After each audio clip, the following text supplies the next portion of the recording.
Hey there, today I'm going to be benchmarking the Nvidia GeForce 8800 GT in 2024. This graphics card was released in 2007. Yeah, 2007. That is extremely old for a graphics card. It is a rather high-end graphics card from the time, being around, in modern terms, RTX 4070. I am not overclocking the graphics card, and I'm using the latest Nvidia drivers from 2015.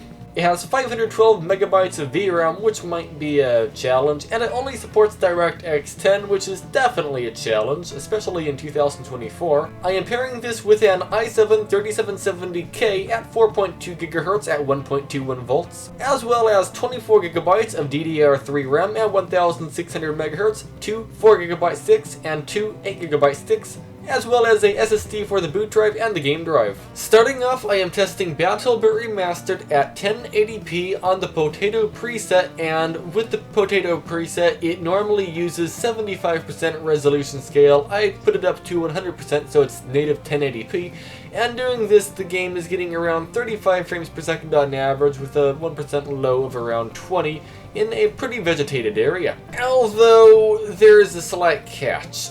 Sometimes it will drop into the 20s, and if you have an extended play session, I wouldn't be surprised if the FPS sometimes drops into the teens. So because of that, I decided to try the normal Potato preset without turning the resolution scale up, just leaving it at 75%, and doing so, it did improve the frame rate by about 6. The average was 40 with a 1% low of 31.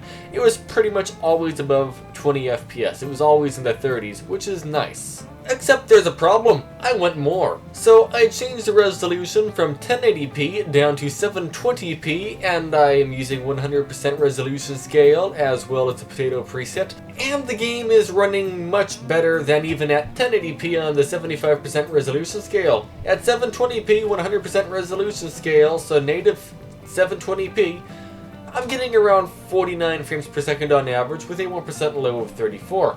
Is that great? No. But keep in mind, this graphics card is 16 years old. It's old enough to drive, so I think it's doing a pretty good job for what it is. Brawlhalla, I was playing at 1080p on, well, there is no video graphical presets, there's just resolution presets, so I'm at 1080p. Either way, the game was getting 60 FPS on average with a 1% low of 41. Keep in mind the game is capped to 60 FPS. No matter what you do, you will only get 60 FPS. Normally when I test Brawlhalla, it is 60 or 59 for the 1% low. In this case, it's only 41, so the graphics card seems to be struggling a tiny bit with the 1% lows here. But the game is completely playable. You don't even notice the 1% lows of 40. Dota 2 at 1080p on the lowest, I almost said highest, no, it's the lowest preset, ran amazingly. A lot better than I expected. In the menu, it was getting barely double-digit frame rate, but once I got into an actual game, it actually ran the game quite good. It was getting 82 FPS on average with a 1% low of 48. Now keep in mind, when more things started happening on screen, the frame rate did drop into the 45 to 55 range, so slightly less than 60, but it's Dota. I don't really think you need 60 plus all of the time. I think you will have a very good time playing Dota 2 on this graphics card. Fall Guys at 1080p on the low preset was running quite badly. It was getting only 20 FPS on average with a 1% low of 12. But then again, this graphics card isn't really made for 1080p, and because 1080p didn't really exist then, it doesn't really have the VRAM to handle it too good. Like right now, we're looking at 720p, and it's just a little bit less VRAM it uses, and look at the frame rate. Instead of it being 20, it's 58 on average with a 1% low of 45. That is a humongous increase from just a slight settings change from 1080 to 720p. Now the game is perfectly playable. GTA 5 is the same, so at 1080p the VRAM is maxed out, the frame rate's only 24, it has lots of input lag, and overall it's just not a very good experience at all. By the way, this is on the normal settings. Everything is turned to their minimum preset or minimum setting. So then I turned the resolution down to 720p. The graphics card is slightly more comfortable with 720p, although 720 is still a little bit of a stretch for this card. At 720p, the game was getting 39 FPS on average with a 1% low of 22, so it is perfectly playable like that. Sure, the 1% low isn't great, but then again, this is a 16-year-old graphics card. I can't really ask for much more. I do not test Mafia often, but today I decided to give it a try since it's a very old game, and this game was released in like 2001, like 6 years before this graphics card was even released. And it kind of shows. The game has like a 50 or 60 FPS cap, and it's reaching that cap pretty much at all times, and the graphics card is only like 12% used. You can run this game on pretty much any integrated graphics you want, and it will run just fine. So, Mafia runs, well, amazingly on this graphics card. Sure, the 1% lows aren't the best, but the game felt quite smooth, at least to me. Oh, and to add to that, the settings are as high as they can possibly go. Minecraft Java 1.21.3 was running really nicely. It was getting 131 FPS on average with a 1% low of 62. A couple things I need to note: I was using the Iris mod, as well as the Sodium mod on Fabric. And to add to that even more, I'm at 8 chunks render distance on the high settings. And I tried to use the complementary shaders Unbound revision 5.3, and that just gave me an error. I'm assuming it needs graphical instructions that the graphics card just doesn't have. Minecraft Bedrock ran perfectly fine on this graphics card. I tried 32 chunks, and once all the chunks loaded in, the game was running at about 45 FPS with quite a bit of input lag. I tried 24 chunks. It had similar issues, but not quite as bad. But then I tried 16 chunks, and that got rid of the problem entirely. The input lag went away. The graphics card wasn't fully maxed out anymore. The game was hitting 60 FPS locked, although for some reason it's capped to 60 FPS, even though I have it set to unlimited in the menu, but just ignoring that, the game is running great. Portal at 1080p on the high settings was getting about 93 FPS on average with a 1% low of 56. It's running absolutely amazingly. I have zero complaints at all. In fact, I think I can crank the settings up slightly higher than high to very high, with the highest filtering effects and all that stuff, and still get decent frame rate. And that kind of is true. I tried all the settings completely maxed out, and the frame rate went down into the roughly 45 to 50 range, which is a lot less, and I don't see any visual differences. I just recommend leaving it on the high and not maxing out the filtering effects. It's just not really needed.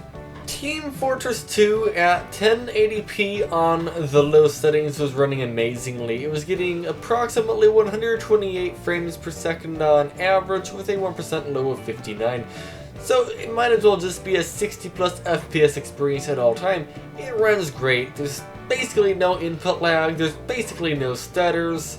You can hook this up to a high refresh rate monitor and have a pretty high refresh rate experience as well, which is, well, quite frankly, amazing, especially for the age of this graphics card.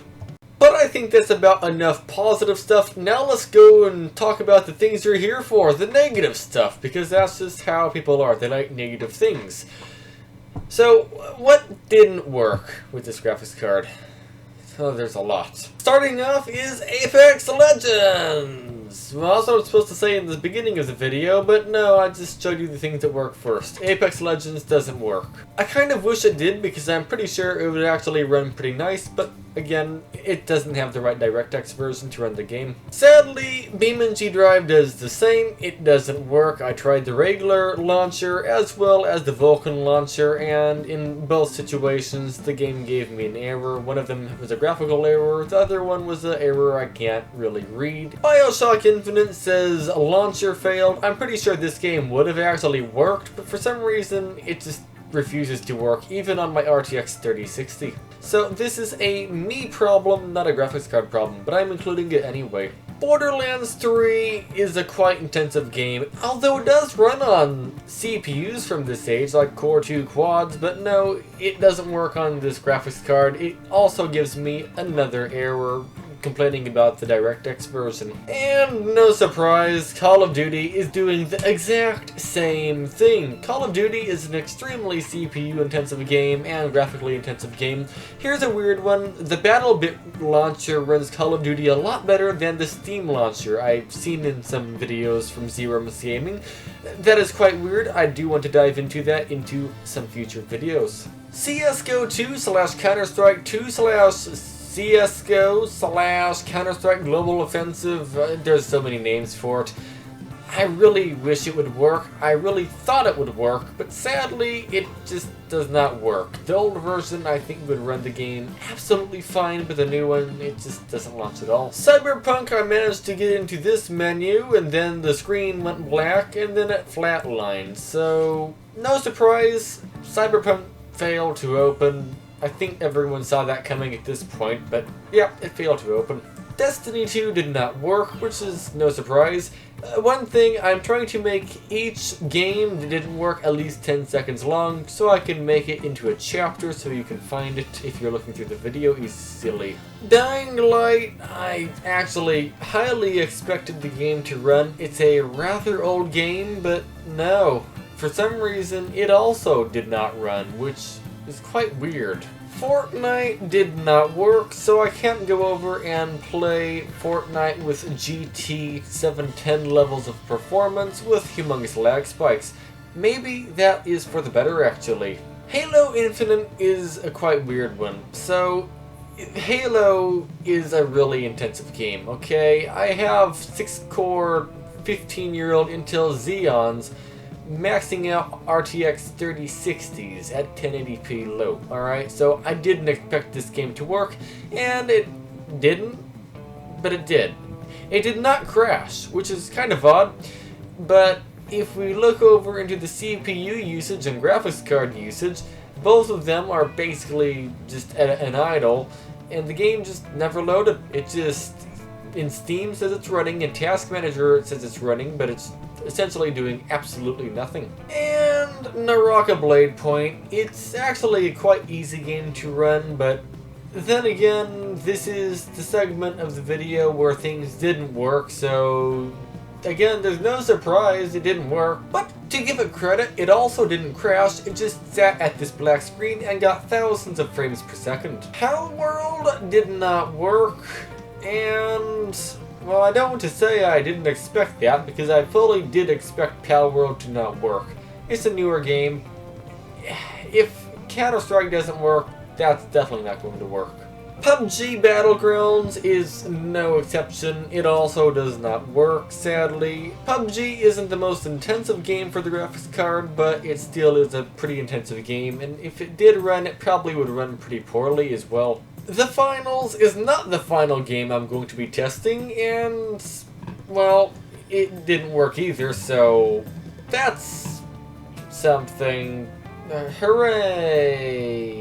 I fully expected Valorant to work. Valorant is a extremely easy game to run. It runs on pretty much anything, but for some reason it didn't work on this either. I have no idea why. I mean, I do, it needs DirectX 11 it seems, but I still expected more from Valorant. And now it is conclusion time. Do I recommend you to go out and buy a Nvidia GeForce 8800 GT in 2024? I just over-exaggerated that, didn't I? No, do not go out and buy this in 2024. I got it for free. I don't think it's worth more than $5. Sure, whatever it plays well at 720p. But it can't open like 87.9% of the games out there, and it can't open about 99.97999% of the games that are from 2023 to 24. Try to stick with something newer that's more efficient. This uses like 120 watts.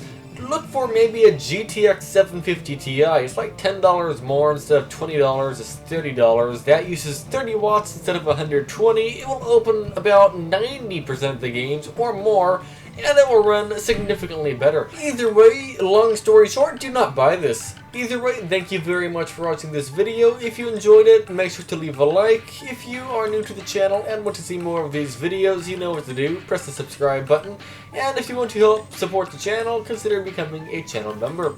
Thank you for watching, and have a great day.